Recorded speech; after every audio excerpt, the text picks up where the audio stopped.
Hello students, welcome to your channel physics MS solutions. एक बार फिर आपका स्वागत है आपके अपने चैनल फिजिक्स एमएस सॉल्यूशन पर। आज हम एक डेरिवेशन करने जा रहे हैं। एक समान बाह्य वैद्युत क्षेत्र में रखे वैद्युत द्विध्रुव पर लगने वाले बलयुग्म का आघूर्ण, torque on a dipole in a uniform electric field.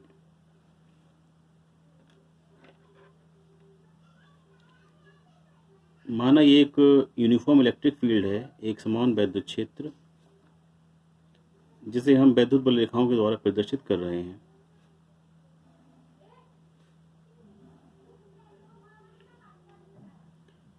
ई वैद्युत क्षेत्र है ई। अगर हम एक वैद्युत द्विध्रुव यानी इलेक्ट्रिक डाइपोल को एक समान वैद्युत क्षेत्र में रखते हैं, ये देखिए, ये मान लीजिए मैंने किसी एंगल पर इलेक्ट्रिक फील्ड की डायरेक्शन से अर्थात वैद्युत क्षेत्र की दिशा से किसी एंगल थीटा पर मैंने एक इलेक्ट्रिक डाइपोल रख दिया है। अगर इस तरफ प्लस क्यू चार्ज है और इस तरफ माइनस क्यू चार्ज है तो प्लस सिरे पर एक फोर्स लगेगा F, जो इलेक्ट्रिक फील्ड की डायरेक्शन में लगेगा वैद्युत क्षेत्र की दिशा में, और माइनस क्यू चार्ज पर एक फोर्स लगेगा F, जिसकी डायरेक्शन वैद्युत क्षेत्र की दिशा के अपोजिट होगी, यानी विपरीत दिशा में लगेगा। ये वैद्युत क्षेत्र की परिभाषा से हम इस फोर्स को निकाल सकते हैं, F equal F upon Q। ये फार्मूला आपने वैद्युत क्षेत्र की परिभाषा में पढ़ा था। यहाँ से F इक्वल क्या आ जाएगा, QE। तो ये फोर्स जब ऐसे लगेगा तो इस सिरे पर इस तरफ फोर्स लग रहा है, इस सिरे पर इस तरफ फोर्स लग रहा है। इस फोर्स की लाइन ऑफ एक्शन यानी क्रिया रेखा ये है, इस फोर्स की क्रिया रेखा ये है। दोनों बल चूंकि बराबर और विपरीत हैं और इनकी क्रिया रेखा अलग अलग है, अतः ये एक बलयुग्म का कार्य करते हैं। बलयुग्म का समझिए आप, जब ड्राइवर स्टीयरिंग को घुमाता है तो आप कल्पना कीजिए तो एक हाथ से नीचे की ओर एक हाथ से ऊपर की ओर फोर्स लगाता है, ये एक बलयुग्म है। जब हम टंकी को खोलते हैं, पानी की टंकी को खोलते हैं या बंद करते हैं, तो भी हम अपने हाथ, अंगूठे और उंगली के द्वारा बलयुग्म लगा रहे होते हैं। वही बलयुग्म यहाँ पर है। ये बलयुग्म इसको घुमाने का प्रयास करेगा और इसको घुमाकर वैद्युत क्षेत्र की दिशा में ले आएगा। तो ये वैद्युत क्षेत्र की दिशा में अगर हम किसी वैद्युत द्विध्रुव को रखते हैं तो वैद्युत क्षेत्र उसे तुरंत अपनी ही दिशा में संरेखित कर लेता है, जैसा अभी आपने देखा उदाहरण की सहायता से। तो ये हमने माना कि हमने किसी क्षण इलेक्ट्रिक डाइपोल को वैद्युत क्षेत्र की दिशा से थीटा कोण से घुमा दिया है और इस पोजीशन में हमने लाके उसको रखा है। तो अब इस पर एक बलयुग्म कार्य कर रहा है जो उसको घुमा के वापस, जैसे मैंने अभी दिखाया था आपको, इस पोजीशन में इसको लाने का प्रयास करेगा। तो इन दोनों बलों की क्रिया रेखा के बीच की लंबवत दूरी ये है, ये बिंदु A है, ये B है और इस बिंदु को नाम दे दिया हमने C। तो बलयुग्म का आघूर्ण टाउ इक्वल, इसका फार्मूला है कोई सा एक बल गुणा दोनों बलों की क्रिया रेखा के बीच की लंबवत दूरी यानी AC। बल गुणा लंबवत दूरी, बल है F और लंबवत दूरी है ये AC। इस AC को निकालने के लिए हम साइन थीटा का मान निकाल लें। साइन थीटा क्यों ले रहे हैं, क्योंकि साइन, अब इस कोण के लिए ये भुजा है लंब, ये भुजा है आधार और ये भुजा है कर्ण। हमें ये लंब लेना है, AC की हमें ज़रूरत है। तो इस भुजा को लेने के लिए हम साइन लेंगे, यहाँ पे कॉज नहीं लेंगे। साइन थीटा होगा AC अपॉन AB, और AB आप जानते हैं ये कितना होता है 2L। AC अपॉन 2L, तो AC यहाँ से आ जाएगा आपका 2L साइन थीटा।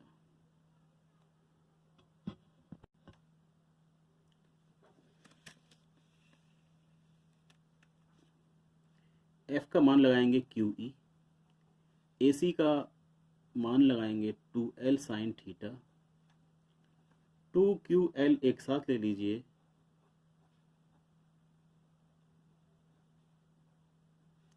और आप पढ़ चुके हैं कि 2QL होता है, 2QL वैद्युत द्विध्रुव का आघूर्ण P, ये क्या हो गया, P हो गया। तो ये फार्मूला आपका आ गया tau equal PE sine theta. ये वैद्युत क्षेत्र में रखे वैद्युत द्विध्रुव पर लगने वाले बलयुग्म का आघूर्ण टाउ प्राप्त हो गया। इसका मात्रक अब देखिए फार्मूला, बल गुणा लंबवत दूरी। तो बल का मात्रक न्यूटन, दूरी का मात्रक मीटर, तो मात्रक इसका आ गया यानी यूनिट आ गई न्यूटन मीटर।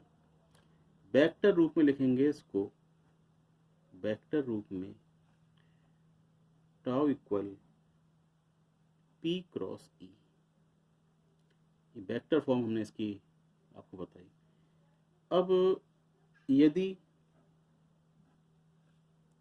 थीटा बराबर 90 डिग्री, अर्थात इस वैद्युत द्विध्रुव को हम इस पोजीशन में रख दें, देखिए वैद्युत क्षेत्र की दिशा के बिल्कुल लंबवत पोजीशन होगा, तो ये एंगल कितना हो गया 90। तो टाउ इक्वल PE साइन 90। इस केस में अधिकतम वॉल्यूम का आघूर्ण कार्य करेगा, तो यहाँ पे हम टाउ मैक्स कहेंगे इसको। साइन 90 वैल्यू 1 होती है, तो टाउ मैक्स आ गया PE।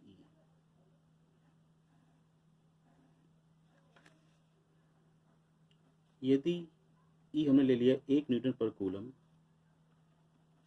तो टाउ मैक्स इक्वल P। यहाँ से हम वैद्युत द्विध्रुव के आघूर्ण की एक और परिभाषा बना सकते हैं। तो यहाँ से आप ध्यान से समझिए, सुनिए, ये परिभाषा बनाना मैं आपको सिखा रहा हूँ। आपको परिभाषाएं, कई बार ऐसा होगा कि आपको परिभाषाएं मैं समझाऊंगा इस तरीके से कि आपको रटना नहीं पड़ेगा। तो फार्मूले की सहायता से परिभाषा कैसे बनाई जाती है वो आप ध्यान दीजिए।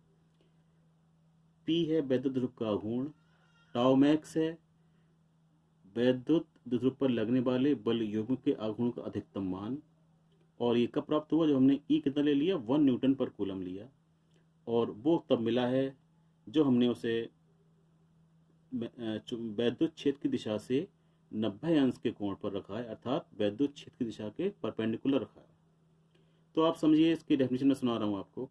किसी वैद्युत द्विध्रुव का आघूर्ण उस वॉल्यूम के आघूर्ण के अधिकतम मान के बराबर है जो उसे एकांक व एक समान वैद्युत क्षेत्र में क्षेत्र की दिशा से लंबवत रखने पर उस पर लगता है। एक बार फिर सुनिए, किसी वैद्युत द्विध्रुव का आघूर्ण उस वॉल्यूम के आघूर्ण के अधिकतम, मैक्स मतलब अधिकतम मान के बराबर है जो उस वैद्युत द्विध्रुव को एकांक व एक समान वैद्युत क्षेत्र में क्षेत्र की दिशा के लंबवत रखने पर लगता है। ये एक और परिभाषा है वैद्युत द्विध्रुव के आघूर्ण की। एक परिभाषा हम पिछले वीडियो में आपको बता चुके हैं। तो स्टूडेंट्स, ये डेरिवेशन पूरा हुआ आपका। इसको एक बार फिर से आप वीडियो को दोबारा देखकर समझ सकते हैं। कॉपी में अपने इस डेरिवेशन को जरूर नोट कर लीजिए, जिससे आपके नोट्स तैयार होते रहेंगे। अगले वीडियो में मैं एक और डेरिवेशन और इस चैप्टर के कुछ इंपॉर्टेंट न्यूमेरिकल्स करवाऊंगा, जो आपके बोर्ड एग्जाम की तैयारी में बहुत हेल्पफुल साबित होंगे।